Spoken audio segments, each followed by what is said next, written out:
In today's vlog I want to tell you about the propeller grounding shaft system, the maintenance that I do as an electrical officer, and I will show you exactly at the location how it looks like, so pay attention.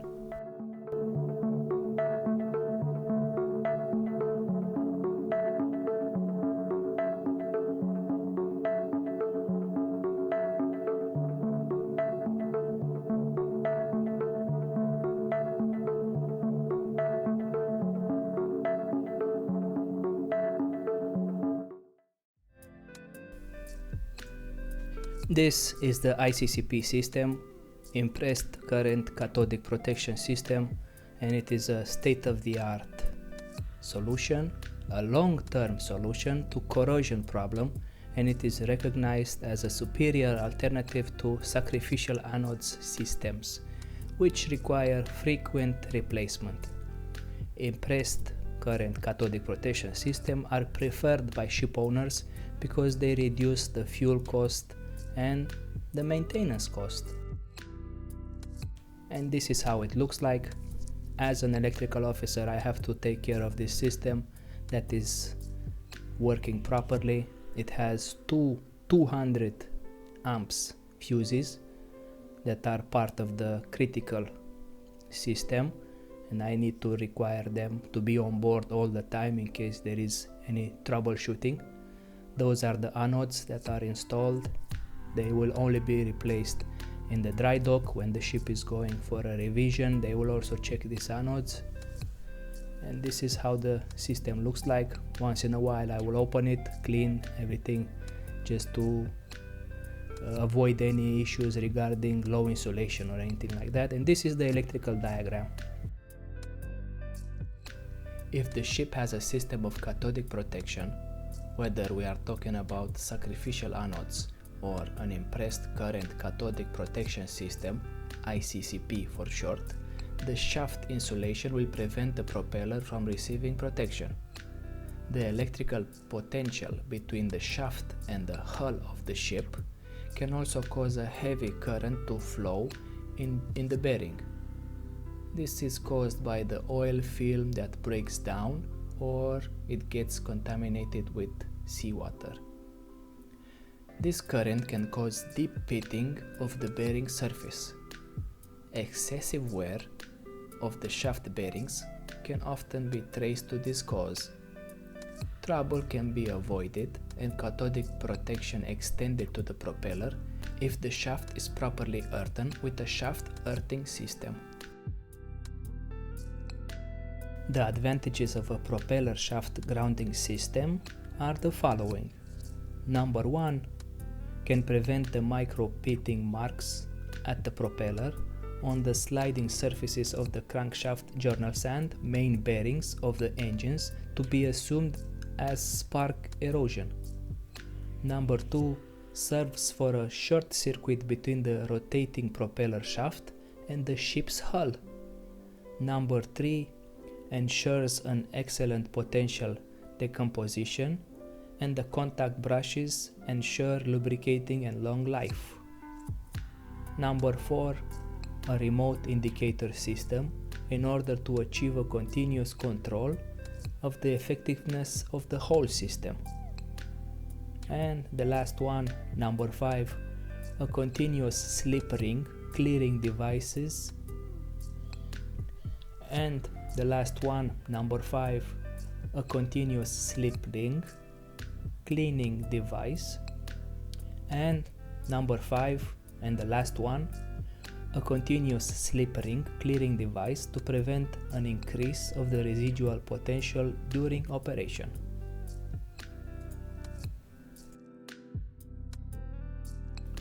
Let me tell you the components of the propeller shaft grounding system.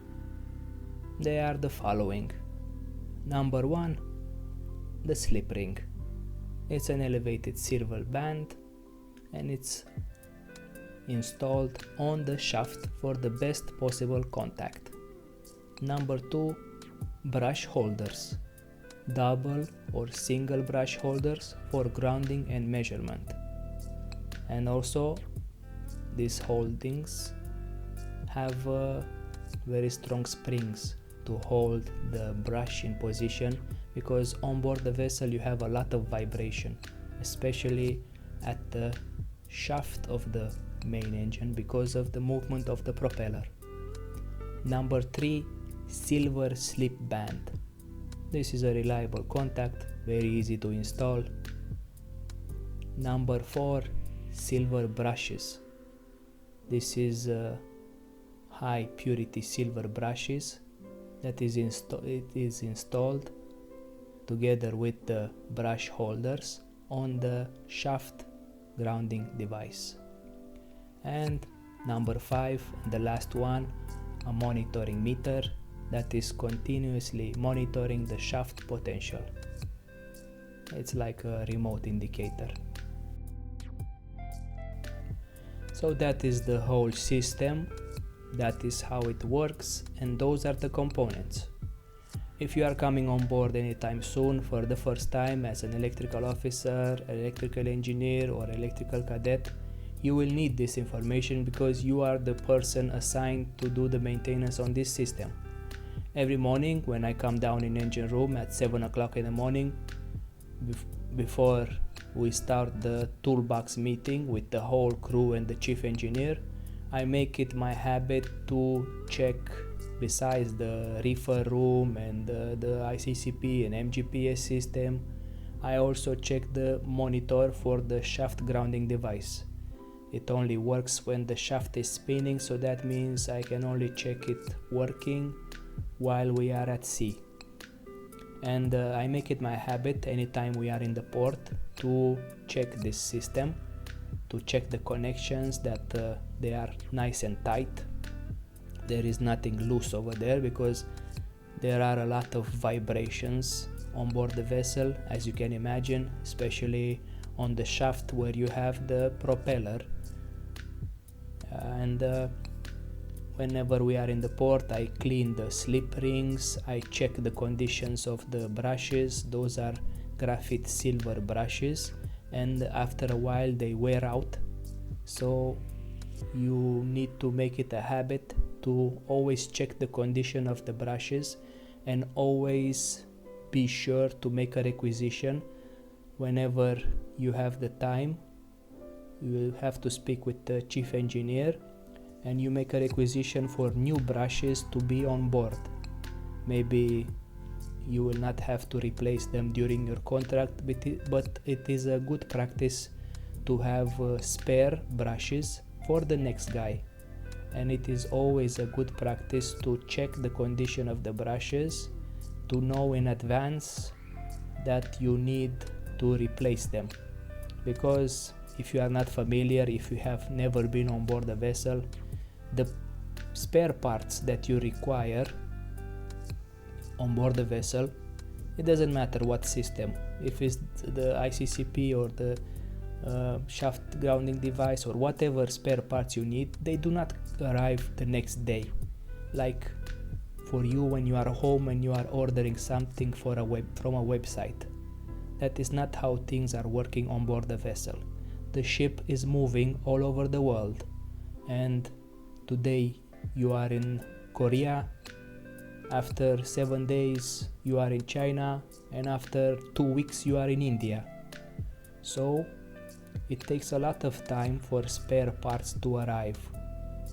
Make sure that whatever spare parts you need, and regarding this system will be the graphite silver brushes, you request them much in advance, not only a few days.